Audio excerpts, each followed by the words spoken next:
Hello folks, this is Ketchup Warthog bringing you the first review of a fighter, and a rather unusual one because this plane is in fact an attacker. As the title Stalinium Trollfighter suggests, it could be none other than the Soviet IL-2 Sturmovik. Oh, and by the way, I've included annotations and captions, so you can skip to the appropriate sections if needed, and understand what I'm saying. Hopefully it will be helpful to you. There are 5 non-premium variants of the plane, coming at battle ratings 2.7 to 3.3, but for this video I'll focus on the 3.3 IL-2M, both the 1943 and Type 3 variants. Both have the same armament, with VYA 23mm mounted on each wing, and a generous 150 rounds per gun. These guns are deadly, with a rate of fire of 600 rounds per minute, or 10 rounds per second, and a great muzzle velocity of 905 meters per second, which makes this superior even to the 2 Hispanos found in many Spitfires. The best build is universal, with 2/3 of it being fragmentation incendiary, and they pack a punch. Despite being wing mounted, I recommend a convergence of 800 meters, since one gun is sufficient to cripple an enemy plane. I'll explain more shortly after. The 7.62mm is useless, so I just put stealth as to not have any distracting tracers. For the turret, there's a single 12.7mm Berezine with a pitiful 150 rounds. I'll explain later for effective usage of this turret. This plane is very heavily armored, with platings around, above, below, in front and behind the pilot, while the airframe itself is very sturdy. You can easily shrug off light machine guns, glance off a few bursts of 50 cals, and in some cases a short burst of 20mm. You can see why I call this the Stalinium Trollfighter. Most of my deaths in this plane are from tail control loss, a few occasions of wing being blown off, and very rarely a pilot snipe. As long as you do not present your full profile or pilot to enemy fire, you can survive a lot of hits. You can already see that this is actually a great head-on plane, and in fact it is sometimes the only card you have. When knowing you can't win a turn fight or you don't have enough speed, just go straight into a head-on. You're very likely to win it and survive, provided you do not fully commit. I'll show you several clips of this, in which I break off after firing and thus escape mostly unharmed. If you have your gun set at 800 meters, it becomes effective from 500 meters out to even 1.1 kilometer. Just make sure to aim slightly offset at a further distance, as shown here against the BF-109E4. Notice that I do not snap roll. This is actually dangerous because of the poor elevator and roll rate. What I do instead is to elevator up and roll plus rudder one way, then roll plus rudder the other way to get away from incoming bullets. That P-39 was certainly coming from me, and he had significant energy advantage, so I knew I had only one thing I could do: take the head on. I was very fortunate though to survive his 37mm and perhaps his potato aim.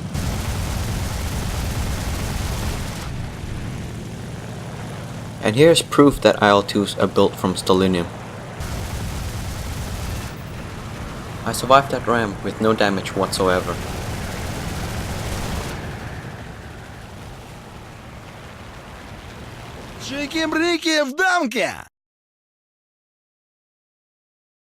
Being such a slow, poor climber, this plane will often attract higher boom and zoomer as easy prey. You may also, from my experience, encounter some very salty people you shot down prior and decide to hunt you down. And this is why it is imperative to have at least some altitude room for maneuvering.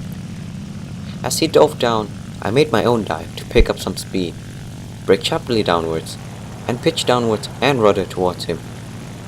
I found this move to reduce the chances of taking a hit, since normal fighter sharp brakes often exposes you to enemy fire in this plane. I mentioned earlier that the IL-2 has a mediocre gunner, but this can sometimes save your life if you know how to use it properly. Because of the low ammo count of 150 rounds and being only 50 cal, use it sparingly. After making a low yo-yo and taking out the P-38, I immediately anticipated the Ki-61. My tactic is to wiggle around and let them get close, around 300 meters, before pumping API rounds into the engine or pilot. Often this is the only way to bring planes down behind you. Don't fire for a long time, as by the time they get to 300 meters, your gunner will be empty. Here's another example. I dodged his head on with a semi-snap roll, and waited for him to park on my tail and set his engine on fire.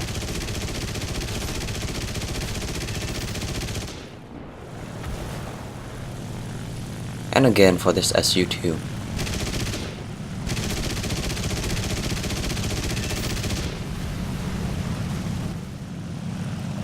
And showing some wiggling to let him get close, and quick lucky clean kill.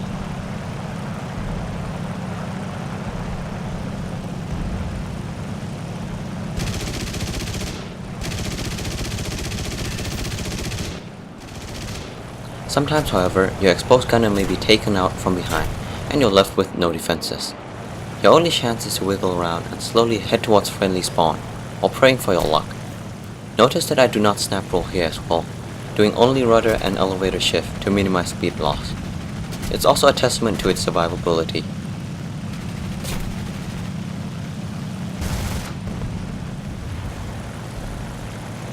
And alas, friendlies came to the rescue, although I was fortunate the enemy planes only had machine guns. One problem with the IL-2 is its sluggish handling.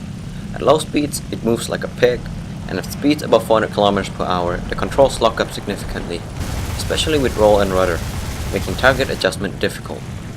Here I was coming in way too fast, and couldn't line up a shot, so I used my poor energy retention to my advantage. I bled a lot of speed in the loop, and as I dropped below 400 km per hour, I was able to maneuver again and set the lag on fire. And yeah, such is life.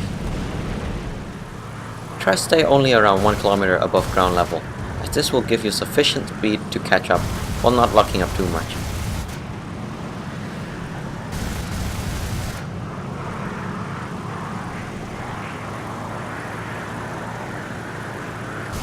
And while I struggled with my roll weight, the rudder allowed me to track this Typhoon for the kill.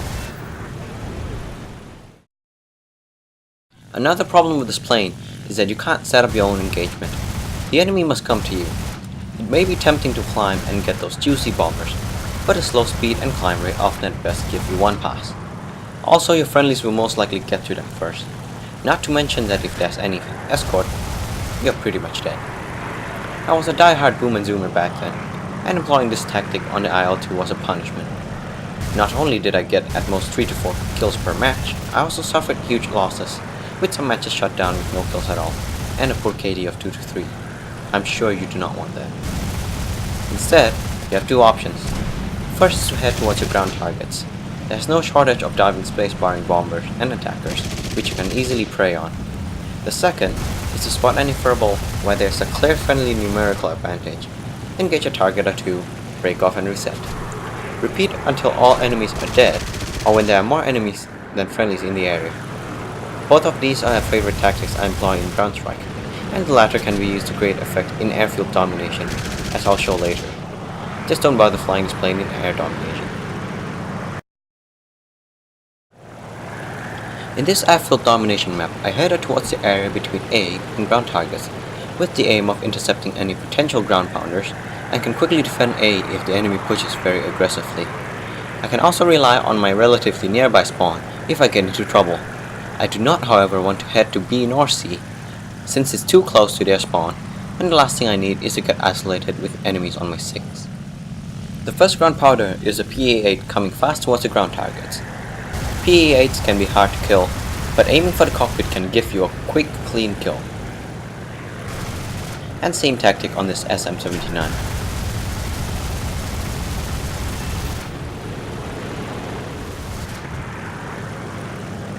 And again on the IL-2, who barely couldn't outrun me since I came from a dive.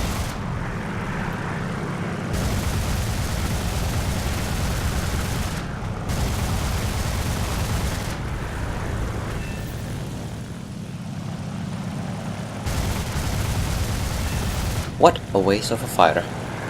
And just to be safe, I ran towards my spawn. And to finish this Christmas party, here's 2 very easy kills, while also showing that even Stalinium can break under fire.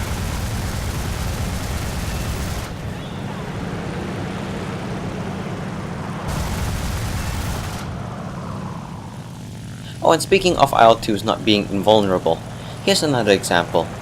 It also shows myself losing tail control.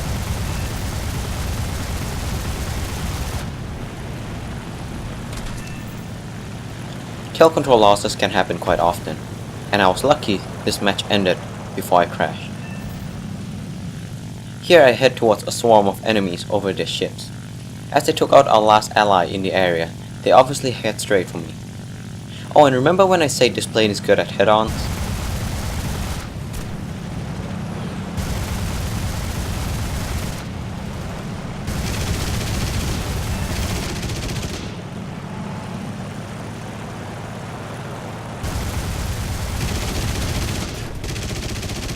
When will these goddamn noobs learn not to head on an IL-2? I'll finish this guide with a match where I played aggressive defense, using hit and run and engaging busy targets. I call this Aki's playstyle, and I recommend you to check his channel to see his approach in domination games. Keep an eye on the minimap on the bottom right corner, as it shows my position relative to the battle. So I decided to climb at the start of the match, due to the low initial spawn height. My plan is to wait till the enemy wave arrives, then slot in right behind as I begin furballing.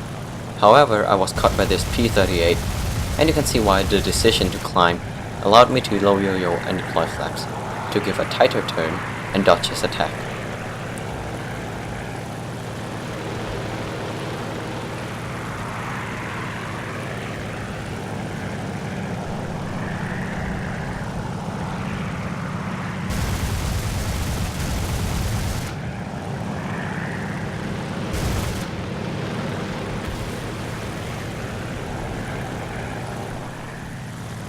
Here I made an attack run and extend right away.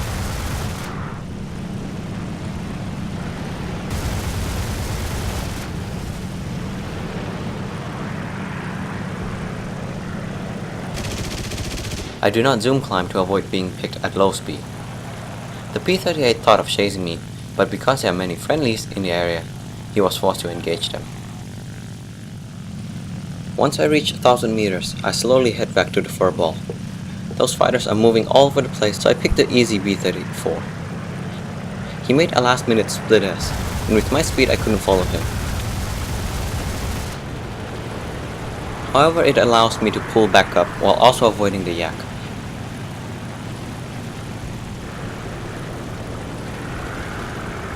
I was too busy and presented a very nice first kill.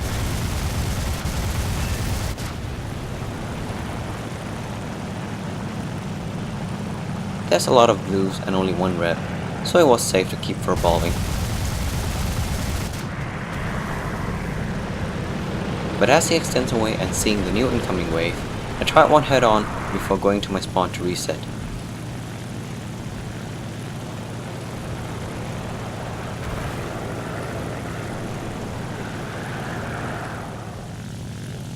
This MiG-3 was so tunnel vision he didn't see me coming.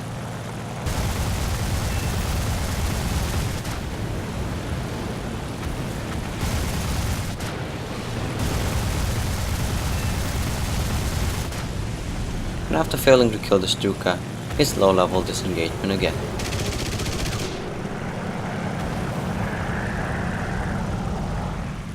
It is very important not to get focus on the target in a furball, as this typhoon gets blindsided and paid the price. A B-25 gunship isolating himself and going very slowly. It's just too easy.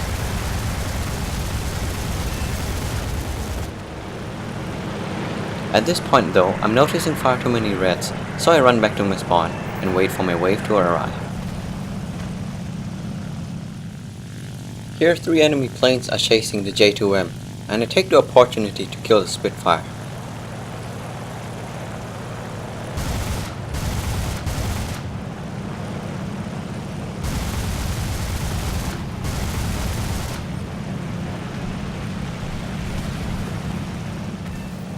At this point I noticed the enemy has lost momentum. Those assaulting A are not coming in a wave, so it's time to be more aggressive.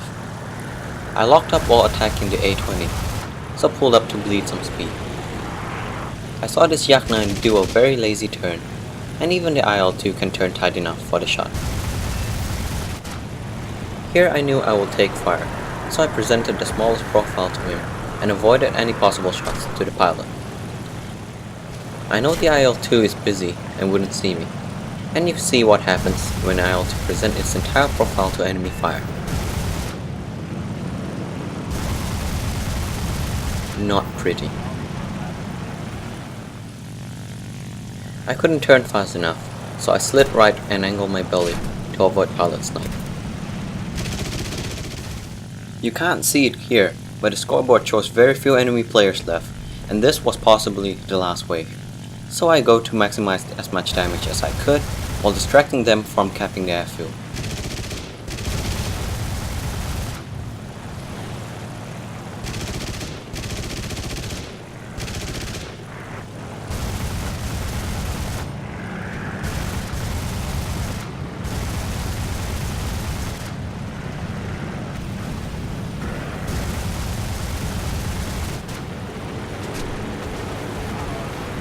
I know someone was behind me, but at this point I didn't care. If I take one more player out of the match, I could help my team win. I took out the B-25, and with my gun I shot down that Heinkel.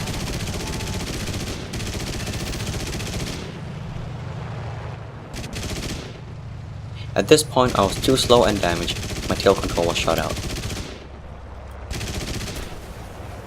So as I slowly crashed to my death, I'll summarize the key strengths and weaknesses of the IL-2. It has great firepower which can quickly finish off targets, and has gunner for emergency situations. It's one tough bird, able to take many hits on the fuselage and survive a sustained burst provided it is not on the wings or pilot. It has pretty good rudder and very quick flaps deployment which can tighten your turn if necessary. However, this plane has no stealth belts, a mediocre gunner who is easily killed from behind. It's very unmaneuverable, with bad roll rate and weak elevator, both of which are sluggish when slow and locks up significantly when fast. All the Stalinium armor makes it heavy, and thus it bleeds speed rapidly in zoom climbs and sharp turns. And lastly, it has a poor engine which makes the plane slow, which means you won't outrun enemies, nor will you get to your target before other friendlies. Don't bother climbing to bomber altitude, because your engine won't do well higher up. As for the tactics, the best action is to head on, turn in early, and break off after firing. Attacking lawn mowing tunnel vision targets that are less than 1 kilometer below will give you the easiest kills. Always stay near friendly support, furball only if there are more blues than reds. And at all times, know where your spawn is. Maintain full situational awareness so you can respond to threats from far away, preferably from at least 2.2 kilometers. Don't turn fight if you can. If you really have to, use flaps while going into low yo-yo. Don't mow the grass. Have some altitude for your hit and runs or as emergency maneuvering altitude. Don't space climb. If you do, you'll get very few kills and more deaths, as I learned from my past. And most importantly, plan all engagements way ahead, and disengage when the odds are against you. So this is it for this review.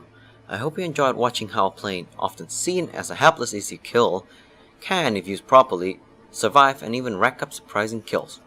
It's not a plane that will win the day or pull some impressive maneuvers, and most of the time you face a disadvantaged engagement, which is something I love. When I first flew this plane, wrongly mind you, about 8 months ago, I only had about 3 to 5 kills tops and a KD of 2 to 3. Since then I have improved significantly, and I get around 5 to 7 quite often, with occasional crap matches and a spectacular 10 to 1. Maybe I'm just a masochist, but the grind was really fun, and I look forward to repeating this again in my main account. But that's it for today. Until next time, stay safe and good hunting.